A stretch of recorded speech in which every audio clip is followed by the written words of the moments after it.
I'm covering for agency. Oh, yeah. I'm the, I don't know if you Unfortunately, the flu and it's a young more slight blister. so yeah. So Yeah, yeah, yeah. they were broken in a bit. So That's what happened. I saw the posted land, posted land on the Demand a refund, even though they said no refund? Yes. yeah, yeah, it truly is, yeah. I feel like I'm in the right place. Yeah. Yeah. True. Who are you with? Okay, cool. And me. No, no, no, you're good, you're good.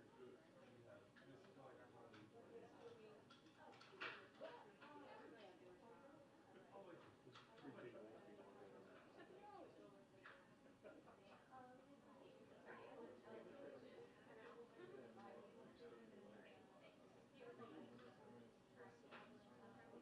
Oh, okay, got it.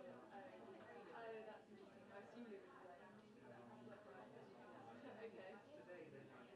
Yeah.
Yeah, and then you deported. Okay.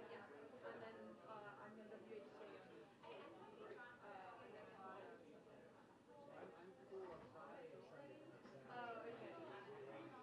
Okay, cool.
Can you really learn even after? Really bad with names. Yeah, I'm sure they'll come to you. By Friday. Yeah. Okay, cool. Sounds good. Yeah, I know Covered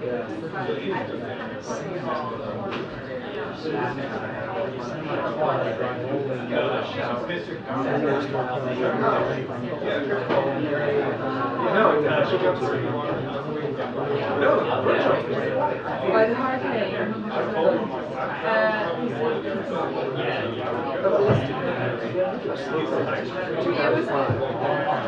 Sandwich. Right, okay. I don't know. I've recognized it.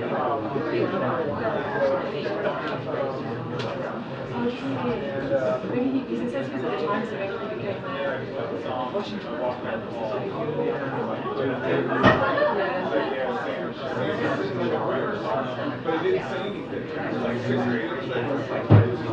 When did you leave Post? Okay. Do you know who?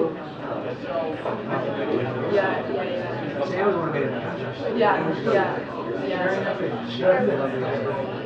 What did you do?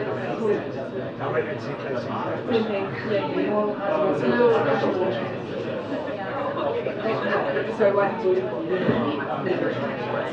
Is there any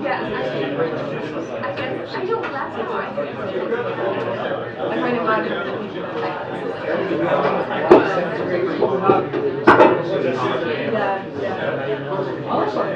Yeah. You're going to have a perfect view right there. Yeah, exactly.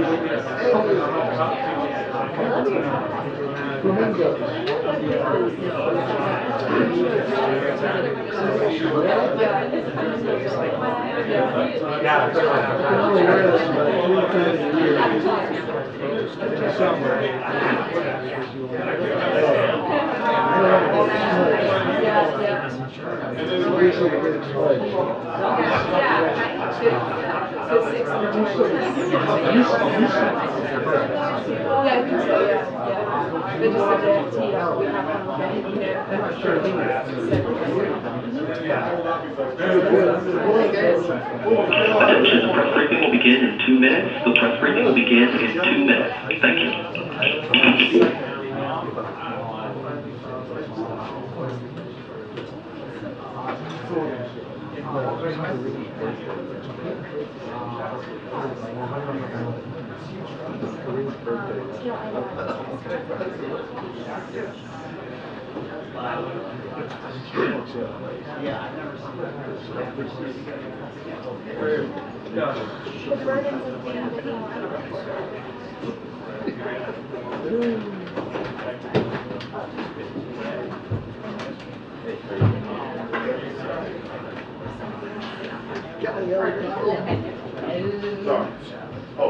The president is on. Yeah, just report. No worries.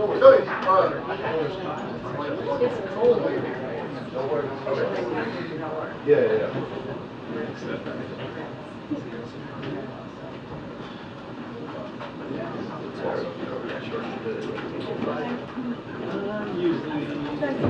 Currently it's 15.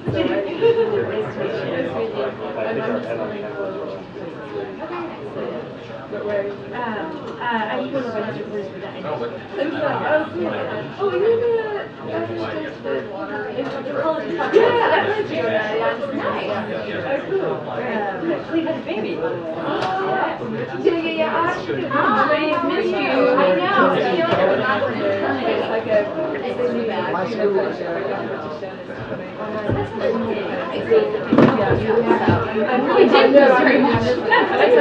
it's not intro, it's like thank you. 5 years. Very nice. That's right. Really? Yes. Oh, wow. That's Yeah. exciting. Yeah. Oh, it's the London job fair. Yeah.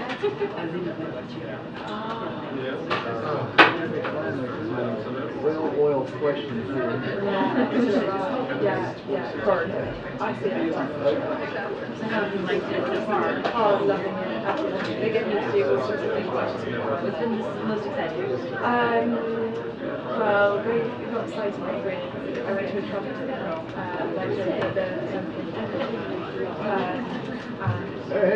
Hey, hey. Oh, thank you. Lucky number 13. Yes, thank you. Thank you so much.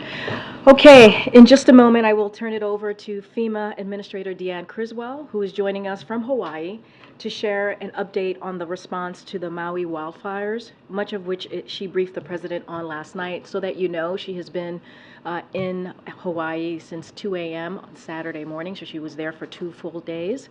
And as you know, she's still there right now. But before I do that, I want to once again say, as the president said last week, that he and the First Lady are praying for families who are grieving their loved ones, and for everyone who has suffered devastating losses of land and property as a result of the wildfires in Maui. The president continues to stay closely engaged with his team and state and local officials to ensure our robust whole of government response continues. Yesterday, he received 2 briefings from FEMA Administrator Criswell on the ongoing federal response, a written update in the morning, and a phone call last night. The president has stayed engaged with Hawaii Governor Josh Green, and they've spoken twice in recent days to make sure he gets every resource he needs. The president also spoke by phone on Friday with Senator Hirono. With all of these officials, the president has had a comprehensive discussion about the remaining challenges, the need to prioritize the safety and health of residents who have been displaced, and long-term recovery. As the president said in his remarks last Thursday, he is committed to ensuring Hawaii has everything they need in the days, weeks, and months ahead. Early last week, the president began marshaling a whole-of-government response to the wildfires. Within hours of receiving the state's disaster declaration request last Thursday, he approved it and ordered all available federal assets to support the response. He dispatched a FEMA administrator, the U.S. Fire Administrator, and other officials to work with state and local officials to assess the needs on the ground, and they are providing regular updates to him and the White House team. There are already more than 300 FEMA employees on the ground aiding response efforts. FEMA has provided 50,000 meals, 75,000 liters of water, 5,000 cots, and 10,000 blankets to the county government for distribution. The Coast Guard and the Navy 3rd Fleet supported response and rescue effort the day after the fires first started, and the Marines provided Black Hawk helicopters to fight fires on the Big Island. With that, Administrator Criswell will provide an update regarding the federal response. Deanne, over to you. Thank you for joining us. Yeah, absolutely. Good morning, Corrine. I just want to make sure first that you can hear me okay. Wait, I think we need to turn it up, guys. You want to try one more time, Administrator? Yep. Does this sound any better? Much better. Thank you. The floor is yours. All right. Thank you very much. And good morning, everybody. As you just heard, I did arrive here on the ground very early Saturday morning at the direction of the president. And it gave me the opportunity to spend 2 full days, 1 full day with Governor Green and the second full day with my staff, as well as members of the governor's staff, to get a true understanding of what the impact is here on the ground. I met with some of our federal officials that have been deployed, and I also had an opportunity to talk to survivors and hear from them really some harrowing stories of survival as they evacuated from the area and sought shelter. While we are here, and as we continue to closely monitor the situation on the ground, we are continuing to prioritize the safety and the well-being of the Hawaii residents in coordination with our state officials and all of our federal partners. As residents continue to mourn the loss of their friends, their loved ones, their neighbors, the loss of their homes and their way of life, we know and let them know that we are mourning with them. Nothing can prepare you for what I saw during my time here, and nothing can prepare them for the emotional toll of the impact that this severe event has taken on them. And as you heard, I have been in continuous communication with the president since these fires started. I have been giving him updates and his team updates, letting him know what the federal family is doing to support everything that Governor Green has asked for. A part of that, at the request of the state of Hawaii, FEMA has activated our Transitional Sheltering Assistance Program, which is now available for eligible residents who were displaced from their home. This is FEMA's hotel program. And this will allow them to move from shelters into pre-identified hotels or motels temporarily as they develop their long-term housing strategies. This is in coordination with the governor, as he has also stood up a program to provide Airbnb rooms or other hotel rooms to support residents. And we will be working in close coordination with each other to make sure that everyone finds a temporary solution as they begin to develop their plans for rebuilding. We're also focused on getting funds into people's hands so we can help with some of their critical urgent needs. This is called critical needs assistance, and it provides $700 initially to provide food, water, first aid, medical supplies, other just critical needs that they need right now. This is in addition to what they will also be able to be eligible for in cash assistance for the loss of their homes or the loss of their personal property.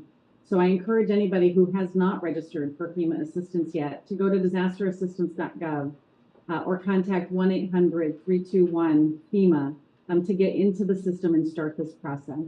We also have over 300 personnel on the ground. Many of those can help you also register, as we understand that connectivity is still scarce in some areas. The response and recovery efforts, I just want to note, in Hawaii are going to be a whole of government approach. We rely on the experts of dozens of our partner agencies to make sure that we have all of the right resources to support the recovery needs for this area and to make sure that we are successful in providing relief to survivors. We also want to make sure that we are getting all of the appropriate information out to survivors. So we are working with our state and local partners to ensure that our outreach and our messaging is also culturally responsive and that we can get messages out to people so they know what is available for them. We have been on the ground since day one. We have an office here on Oahu that is staffed with personnel and integration members that work side by side with the state of Hawaii each and every day. So we were able to quickly integrate in with the governor's team as these fires started to arise. Our regional administrator was also on the ground already for a pre-existing meeting. And so he was able to connect with the governor as these fires were starting to make sure we were moving the right resources.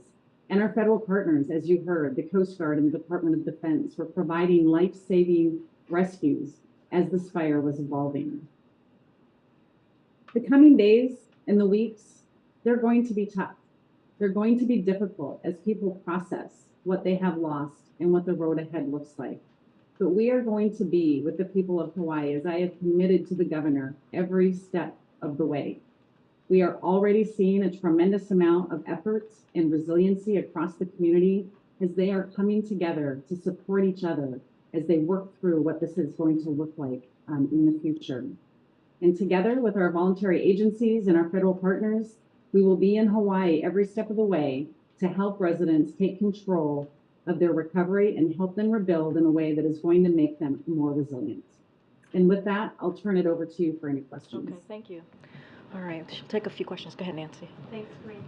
Administrator Criswell, it's Nancy Cordes from CBS News. As I'm sure you know, there was a serious housing shortage in Hawaii even before this disaster happened.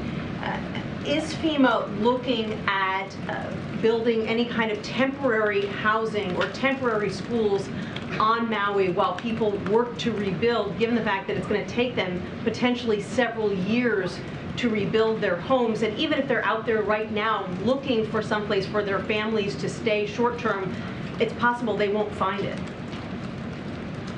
The governor and I spoke at length about the housing shortage and what the challenges were going to be. He had already conducted a housing assessment and had plans in place for things that he was going to do to increase the housing stock here. What that's going to do is it's going to give us a place to start from, because he already had plans in place on where he wanted to expand housing options. And we can combine that with our federal programs to help make that a reality. This is going to require every tool that we have in our toolbox. We are not going to be able to rely on all of the traditional programs that we do in the continental United States. And so we are working very closely with the governor to better understand all available options, whether that means longer term we bring in tiny houses or our transitional housing units to help him create the communities that he wants. We're not taking anything off the table, and we're going to be very creative in how we use our authorities to help build these communities and help people find a place to stay for the longer term.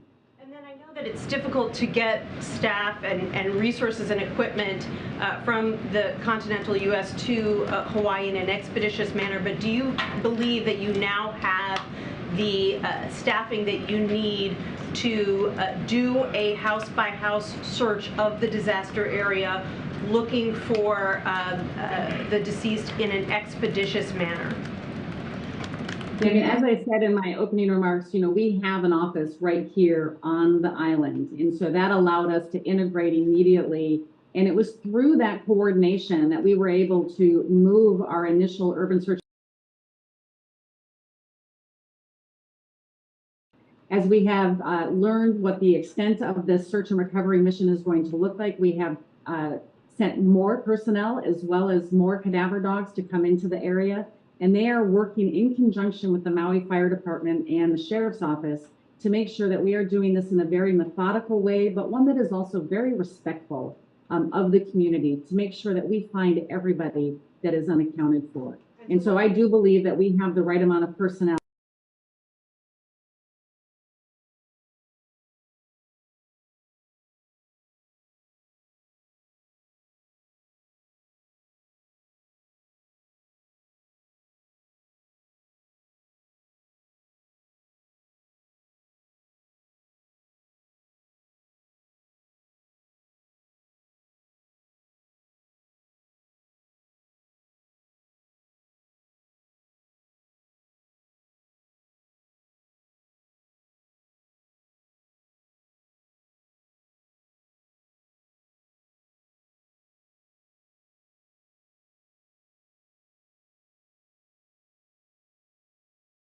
To account for everybody that has been unaccounted for.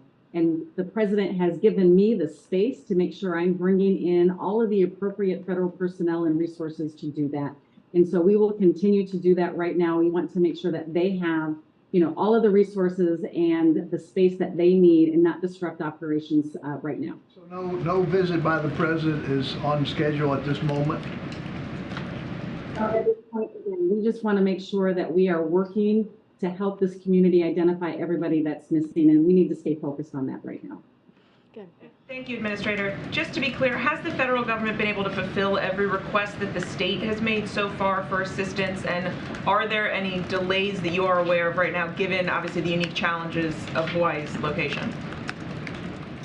The resources that are needed, we continue to work with the governor and his team to better understand what they need, and as soon as they make a request, we get that request in process. One thing that I talked with the governor and his team about is, even if you think that you might need something a week from now or 2 weeks from now, let us know ahead of time so we can get that resource moving. If we don't need it, we'll turn it around.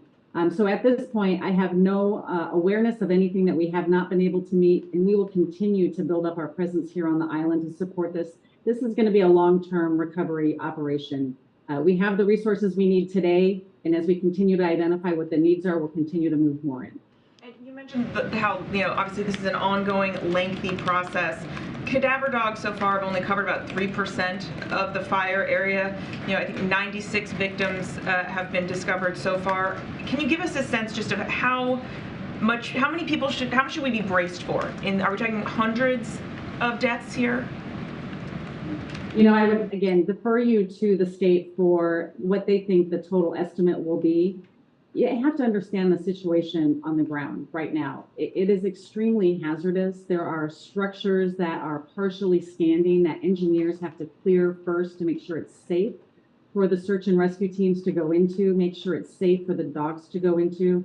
We also have to make sure the dogs are able to continue their job, and right, so they have their own work rest cycles. And so again, we want to make sure that we're doing this as quickly as possible, but that we do it in a way that's methodical and appropriate and culturally sensitive to make sure that we are going to be able to account for everybody. And so we need to give them the space and time to do that.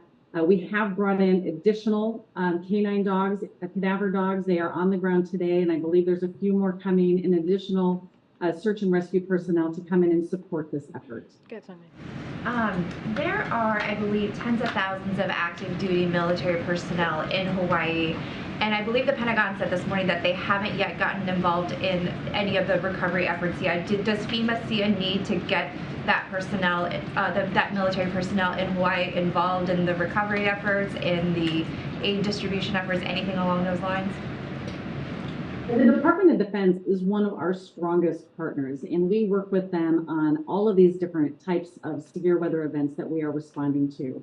We are in communication with Indo-PACOM here as to what resources we can utilize as we go into the recovery effort. We have already mission assigned the Army Corps of Engineers to help support the debris mission.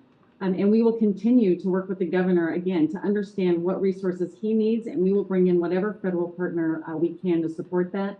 Very nice that we have a large military presence here that we can tap into that helps expedite getting those resources in place faster. Good, Jordan. Thanks, Administrator. The administration included $12 billion for the FEMA's disaster relief fund in the supplemental request sent to Congress last week. Given the extent of the wildfire damage, do you anticipate asking for more, essentially, to plus up that request, and will you submit that to Congress?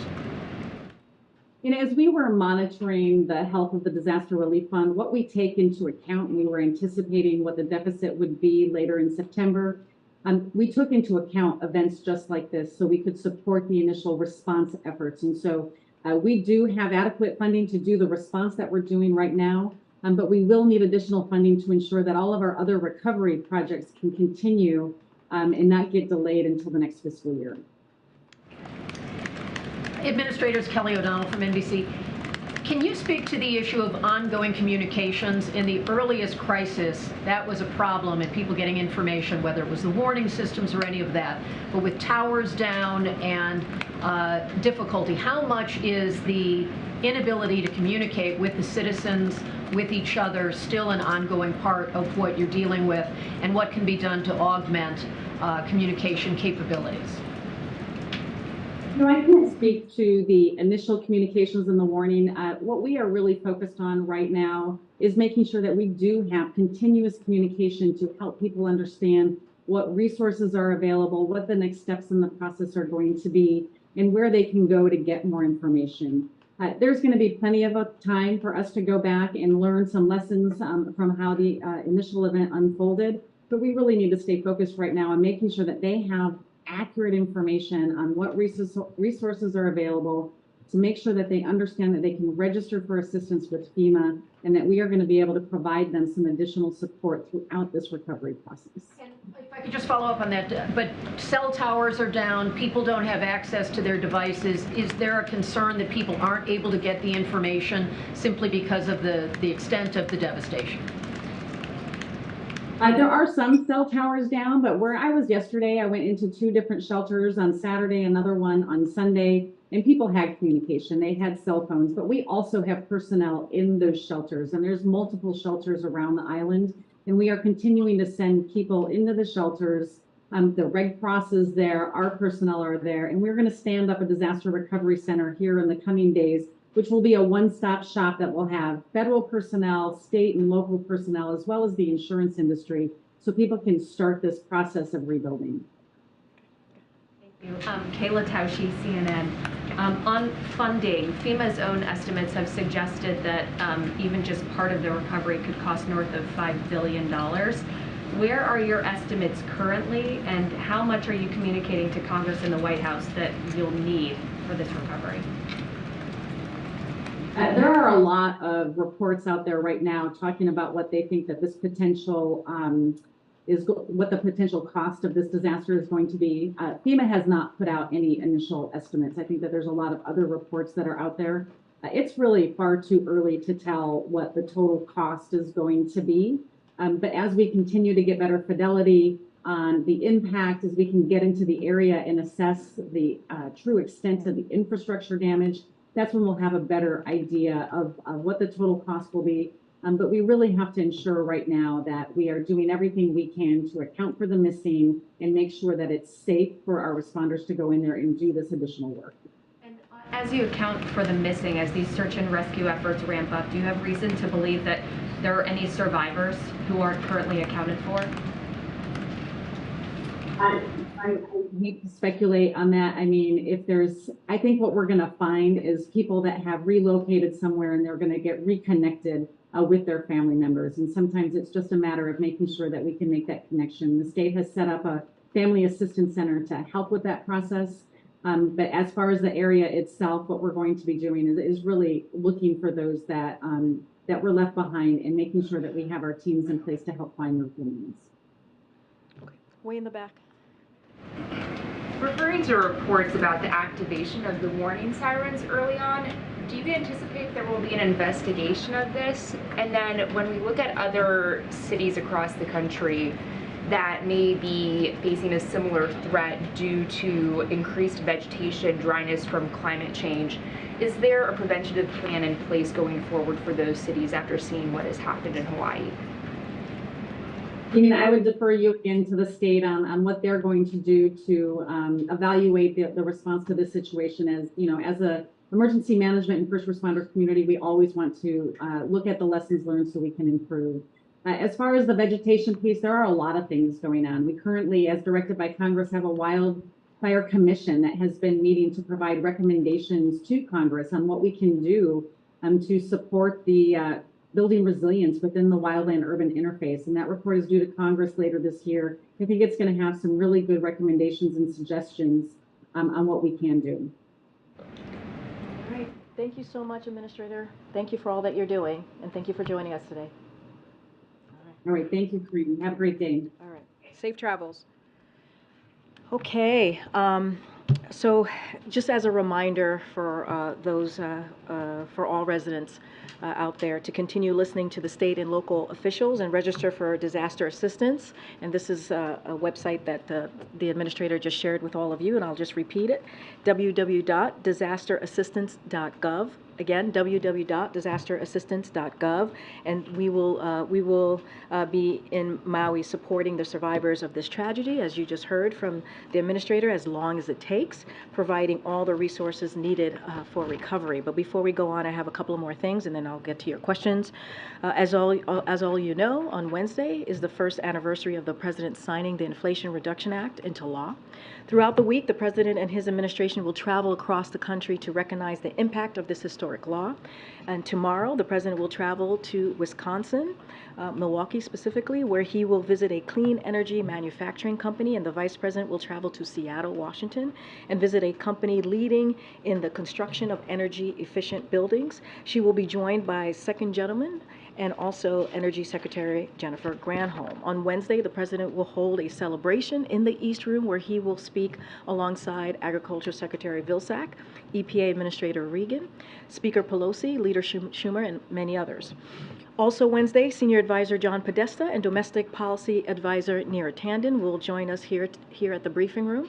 These officials and others traveling throughout the week will discuss how the Inflation Reduction Act is key to Bidenomics and building the economy from the middle out and the bottom up. It does that in 5 key ways. The Inflation Reduction Act is the largest investment in climate action in history and puts us on a path to reduce emission by 50% by 2030. Secondly, the Inflation Reduction Act invests in America with more than $110 billion in private sector investments in clean energy manufacturing announced in the last year alone. The Inflation Reduction Act is lowering energy costs with several utility companies already announcing consumer rebates, including $400 million from Florida Power and Light. The Inflation Reduction Act is lowering healthcare costs by capping insulin at $35 for seniors, saving nearly 15 million Americans $800 per year on health insurance, and allowing Medicare to negotiate lower prescription drug prices. And lastly, the Inflation Reduction Act is making the wealthy pay more of their fair share by cracking down on wealthy tax cheats and requiring large corporations to pay a 15% minimum tax. That's quite a lot of good done by one piece of legislation, a historic piece of legislation, and the President and his team are excited to bring that message to the American people throughout the week. And with that, Sungmin. Okay, thanks, Corinne. Can you discuss at all the president's personal reaction to, as a father, of the special counsel being appointed to continue the Hunter Biden probe? So let me just first say, and you've heard me say this before, that this case was handled independently by the Justice Department under a leadership of a Trump appointed U.S. attorney, as you all know. This is consistent with what the president has been saying for a long while now, going way back to his campaign days, that he would restore the Department of Justice independence from political interference from the White House. And this is, want to make sure that we continue that. Since the White House hasn't been involved, just to be clear again, certainly I would refer you to any questions about this specifically to Department of Justice and certainly to Hunter Biden's personal representatives. I will say this, and you've heard this from the president, is that he loves his son. And he is proud of him overcoming his addiction and how he's continuing to build his life, but I don't have anything else to add to that. And I wanted to follow up on his statement on the negotiations with involving the UAW that he issued earlier today. And can you discuss a little bit more why the president felt compelled to issue that statement now? We have a month out. Is he concerned about the pace of the negotiations and that the prospects of a strike are increasing? So look, the president, the White House has regularly, fairly regularly urged employers and unions to continue negotiating in good faith to reach an agreement that benefits both sides. And this is what certainly the president is doing with this statement. He feels strongly that the transition to a clean energy economy should provide a win-win opportunity for auto companies and also union workers. That is what is stated in his, certainly in the statement that you saw from the president, because he truly believes that. And again, it is fairly regular that we do this. And so, as we have said many times, the president believes in collective bargaining, and that's what we want to see here. Thanks, Karine. Given what the administrator said about the perils of the president traveling to Hawaii now, does he want to travel there eventually to survey the damage and meet survivors? So obviously I don't have anything to announce at this time. Look, we're going to continue to have conversations with the administrator, certainly the governor in Hawaii, on what the opportunities might be, what that may look like for a trip. But right now we just don't have anything to share. And any plans for him to speak publicly about the death toll? You'll hear from the president. You've heard from him already on Thursday. Certainly you'll hear from him, continuously this week as he's going to be traveling tomorrow. I just don't have anything to share on that. But look, this is something that the president clearly is deeply concerned about. That is why you heard we had the administrator zoom in, right? Clearly from where she is in Hawaii to talk directly to all of you, to take your questions. You heard from her. There's more than 300 personnel, FEMA personnel on the ground. There are more than a dozen federal agencies who are taking actions, and that is including the Coast Guard, the U.S. Navy. You heard me say that at the top, the Department of Defense. And FEMA has staged more than 50,000 meals, 75,000 liters of water, and thousands of cots and blankets. And we're going to continue to be available to them. We're going to continue to do a whole of government response in Hawaii and Maui specifically to make sure that they have everything that they need. Look, you're going to continue certainly to hear from us on this issue. Just really quickly, I want to follow up on Sun Min. What's the level of concern inside the White House about a potential work stoppage at U.S. auto plants, given the tense nature of that negotiation? So look, I'm not going to get into hypotheticals from here. What I can say is the president believes in collective bargaining. That's what he continues to encourage. That's what the statement basically lays out. And we saw how that worked well, right, with the Teamsters and UPS. They were able to come to the table and come to a mutual beneficial agreement of both sides. We saw that with the West Coast ports. We've seen this many times before play out, and that's what the president wants to see. That's what he supports. And we're just going to have to be hopeful and be positive that they will come to an agreement. The president told donors that China is a ticking time bomb and that China's growth rate is about 2%. China estimates their growth is higher than that. Where did the president come up with that number? Well, as you know, the president speaks very candidly, and he'll continue to do so about the PRC and our legitimate differences and disagreements. The president has not shied away from that in the last 2 years. It should come as no surprise that sometimes he will have tough things to say about each other, right? And we certainly are not alone in that, in those comments. So the president believes that diplomacy including the recent high-level engagements undertaken by U.S. officials over the past few months, is the responsible way to manage our competition. Diplomacy is the way that he believes is the best way to lead forward, especially as we're talking about our foreign policy, our national security. And so that's what the president's going to continue to do, but obviously he's never shied away on sharing his comments candidly. Secondly, a top Israeli official, Ron Dermer, is visiting Washington this week. What's the status of these talks between Israel, Saudi, and the United States aimed at a normalization deal? So this is part of a broad, broad spectrum of, well, they're going to have to talk about a broad spectrum of issues, but this is part of a regular routine engagement, nothing new here. As we've said in recent readouts of engagements with our Israeli partners, we agreed to continue to work together on several issues and stay in regular contact, and this is certainly part of that conversation, part of the agreement that has come, that both sides have come to agree on. Okay, Mary. Following up on the special counsel, you've said the president wasn't in business with his son, but now that this investigation is in the hands of a special counsel, which does have some more sweeping authority, just to be clear, can you say with certainty that David Weiss isn't going to unearth any connections between the president and his son's business dealings? Look, I'm going to continue saying what I have said before. The president was not in business with his son. That still stands. And just don't have anything else to add. I've been very clear about that. The president's been very clear about that. Anything else specific to this case, I would have to refer you to the Department of Justice. Can you say it all? It certainly seems that you all thought this was behind you a couple weeks ago. Now the president's son is facing a possible criminal indictment right in the middle of an election. I mean, is the president frustrated that this plea deal has fallen apart? So here's what I can say about all the both questions that you just asked me. Look, so if you think about what Republicans in Congress have tried to do for years, right? They have been making claims and allegations, right, about president on this front over and over again. And month after month, year after year, they have been investigating every single angle of this and looking at for any evidence to back their allegations. That's what they've been done for years, for months, and we've seen it over the past several weeks. And what's been the result of that? If you ask yourself what we have seen from that, they keep turning up documents and witnesses showing that the president wasn't involved, never discussed these business dealings, and did nothing wrong.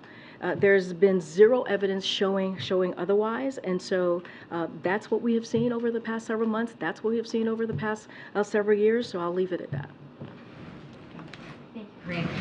There's been plenty of criticism over Weiss's appointment as special counsel from the folks who criticized the plea deal he pushed through that was later rejected. But now the attorney for Hunter Biden also suggested that if special counsel Weiss brings any more charges than have already been brought, it would be because something other than the facts and the law have come into play, suggesting that he could potentially buckle to political pressure. So you've had criticism coming from a lot of different areas over Weiss. How can the White House assure people that the case involving the president's son is being handled fairly? Anything that has been stated or said by Hunter's representative, I would have to refer you to his representatives. That is not something that I will respond to. What I can say, and I've said it at the top when I was first asked this question, is that the Department of Justice is independent.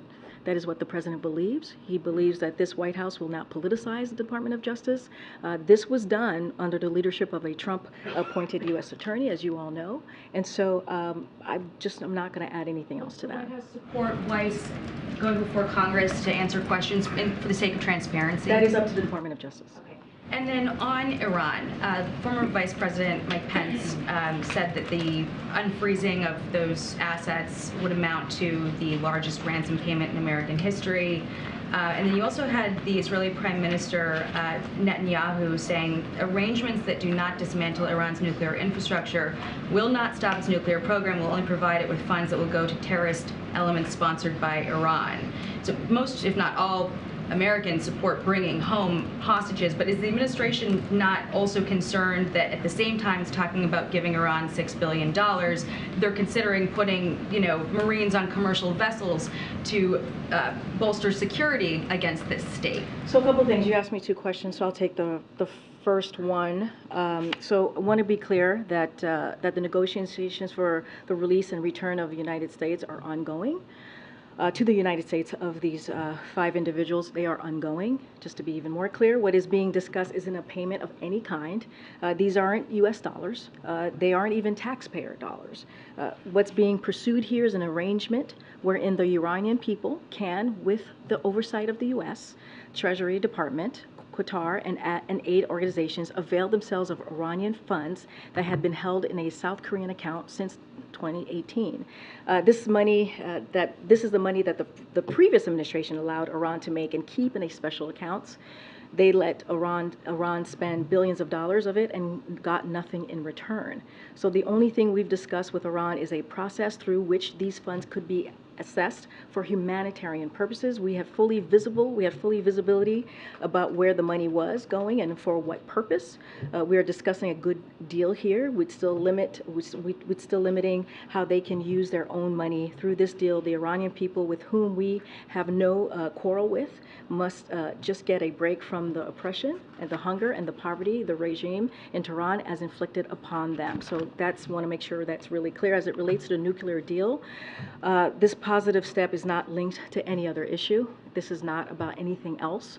And we have not changed any aspect of our overall approach as it relates to Iran, which continues to be focused on deterrence, pressure, and diplomacy. As I said earlier, diplomacy is a really important part of how the president likes to move forward when it comes to foreign policy.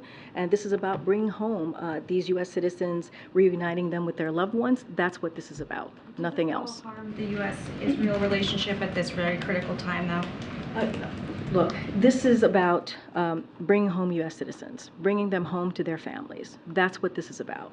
It's not about anything else. And we've been very clear about that. And we're going to make sure we do everything that we can to get these U.S. citizens who were wrongfully detained, let's not forget that, wrongfully detained, back home to their families. And that's the president's priority. Go ahead. Great, thanks. 2 questions about the border. Congressman Castro said that was calling on the White House to end all cooperation between Customs and Border Patrol and the Texas Department of Public Safety until after the Justice Department's lawsuit is concluded against the state.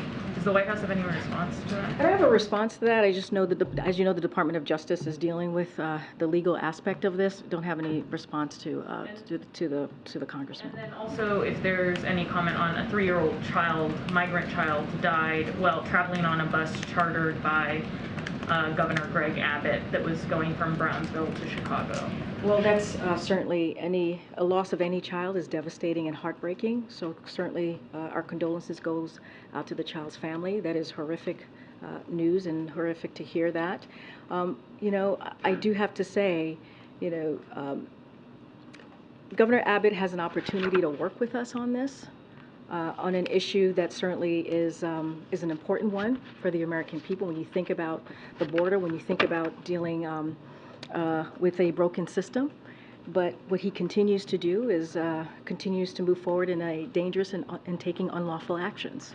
And it is undermining what we're trying to do, what the president is trying to do, trying to deal with a broken system in a humane way.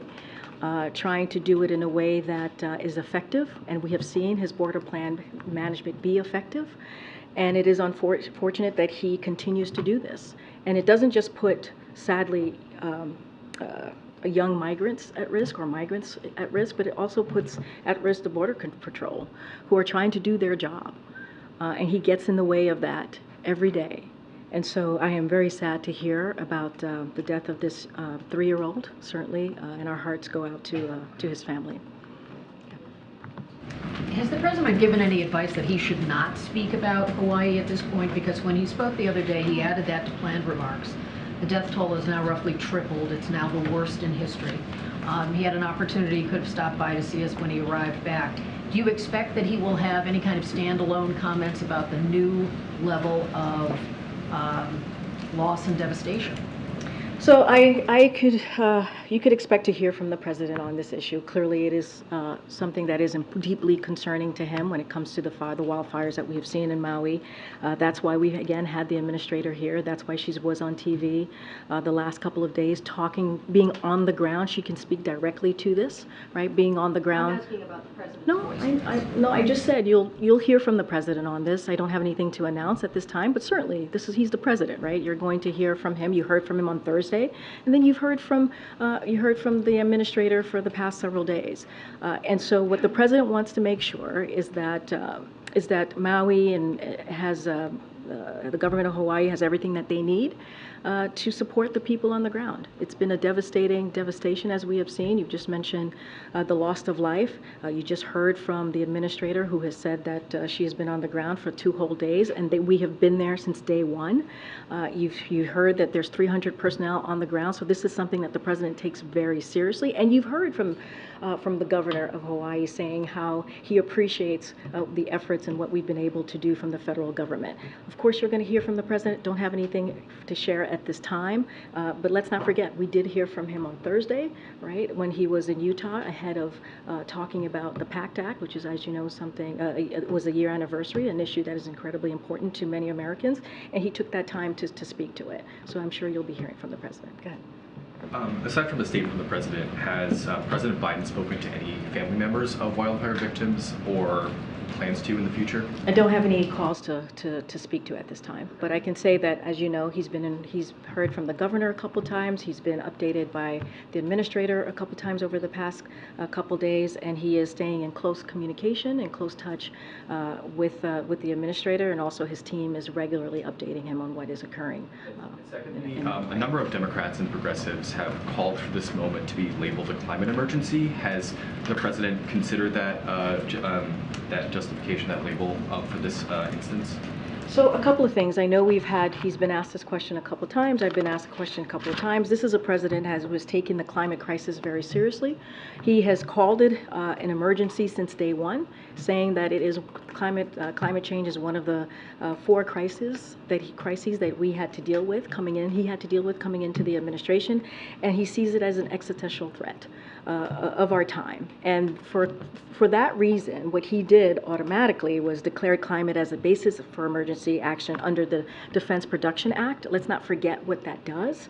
It set aside $500 million from DPA to jumpstart heat pump manufacturing and build out our electric grid. It deployed tens of millions more from DPA to stand up solar manufacturing and source critical materials for EVs, electric vehicles, and use DPA to restart a factory to produce equipment to fight wildfires made worse by climate change. So this is something that the president has taken very seriously. And if you think about the Inflation Reduction Act, as you hear me speak to many times, we're about to celebrate the 1-year anniversary of that, which has given the most investment in dealing with climate change than any other piece of legislation.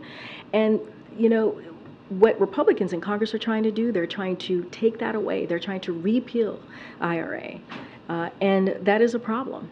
And so while we're trying to deal with this existential threat, this climate change crisis, the president is doing everything that he can to make sure that we're dealing with this in a way that actually leads to results, and that's what the president's going to continue to do.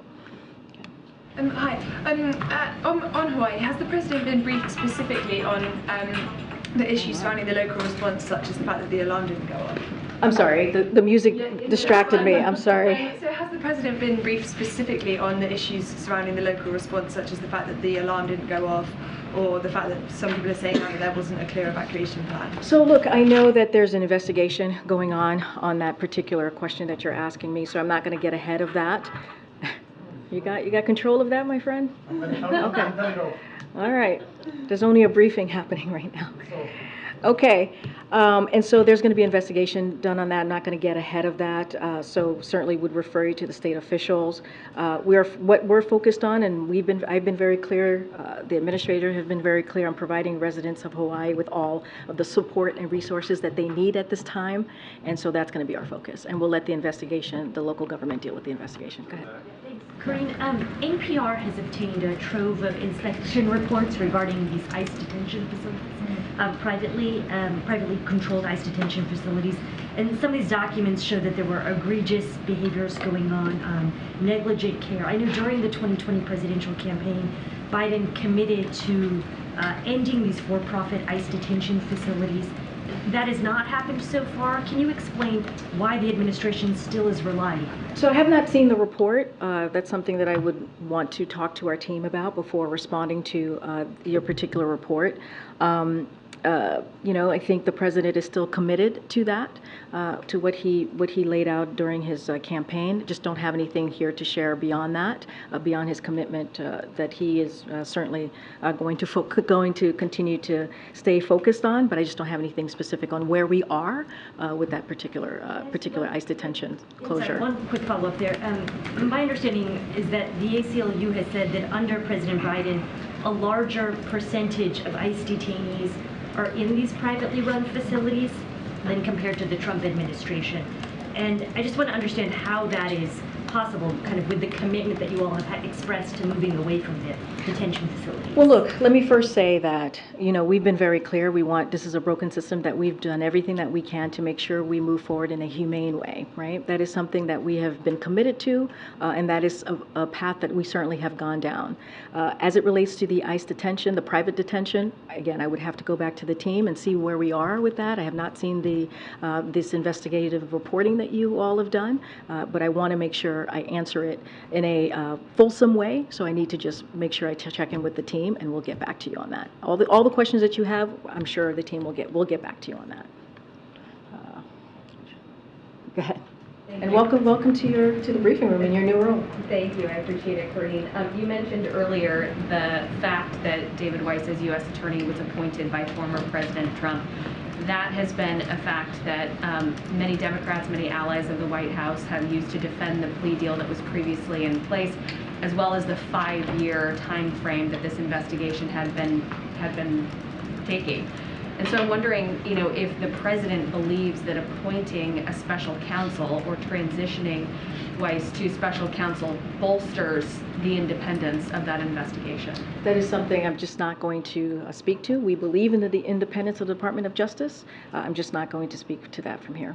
And on Hawaii, how does the White House respond to critics who have suggested that the president should not have been vacationing at the beach over the weekend as the Maui crisis became the worst wildfire in a century? So a couple of things, and I've said this multiple times. The president is certainly deeply concerned about the people in Maui, to the point where he has mobilized a whole of government approach here, as he has done many times to deal with these wildfires in Hawaii from the beginning. You've heard directly from the administrator from day one. FEMA has been on the ground dealing with this. There's more than 300 FEMA personnel. We've talked about the 50,000 meals. We've talked about the 75,000 liters of water, the thousands of cots that are out there and blankets. And there is more than a dozen federal agencies who are dealing with this issue right now that we're currently seeing in Maui, and it is a devastating sight. And the president and the first lady has been very clear about offering certainly their condolences and making sure that we continue this whole of government approach. That is not going to stop. The president has also committed to being there for the government of Hawaii, the people of Maui, for as long as it takes. And sadly, we have seen this before. And so, look, you heard yesterday he received 2 updates from the FEMA administrator. Criswell was on, as she's on the ground, as you just heard. As Governor Green stressed yesterday as well, within 6 hours of receiving Hawaii's request, President Biden signed a major disaster declaration and ordered all available federal resources in the state to help with the response. And Governor Green described this as having provided amazing support for recovery, because the president was able to do that within those 6 hours. Senator Horino, who I said the president spoke to just last night, he thanked the president for the immediate support of federal agencies have delivered for residents of Hawaii, and so has Senator Schatz. And so. Look, you heard that from the president. I'm going to quote him from what he said on Thursday, which is he's directed what we surge support of these brave firefighters and first responders and emergency personnel working around the clock. I'm going to make sure the state has everything it needs from the federal government to recover, because the president is deeply concerned and is going to continue to be there for the people of Maui, the government of Hawaii, for as long as it takes, and that is his commitment. So should the American people be seeing the president on the phone, working the phones, talking to officials, rather than seeing him on the beach? You all have gotten full reports on who the president has connected with. You all have heard from us when the president has talked to the governor, you heard from me about talking to the senator, you heard directly from the administrator. You know, and you've heard from the governor and the senators on the ground saying how much they appreciated the work of the federal government, the work from this president. And I think that matters. I think that matters that the folks who are on the ground, the elected officials, are saying that they're receiving the help that they need to deal with this devastating issue. And that's what you're going to continue to hear from this administration, and that's what you're going to continue to see. Again, the administrator was there for 2 whole days on the ground by the president's request to make sure that the government has what they have, the local government has what they have, the people of Maui have what they have, and that's what you're going to see. When you talk about a dozen agencies on the ground helping and assisting, more than FEMA personnel, that's what matters. That's what matters for to make sure that they're actually seeing on the ground the people who know how to work this, who know how to deal with these type of devastating events, who can be helpful to them on the ground doing just that by the request of this president. Okay. On the supplemental that was sent to Congress on the Ukraine portion, I'm curious if you could detail any conversations maybe that have already been going on with the Hill about the swiftness of that process, and secondly, if there's any concern from the president or the administration about what has been up to this point pretty broad bipartisan support for Ukraine aid starting to slip. So look, we're grateful for the bipartisan support that we have seen on Ukraine since Russia's unprovoked war. We're grateful for it. It's been a full-scale invasion, as you know, from Russia. We are confident that that support is going to continue as we work together to make sure that the Ukrainian people have everything that they need to continue to fight bravely for their freedom.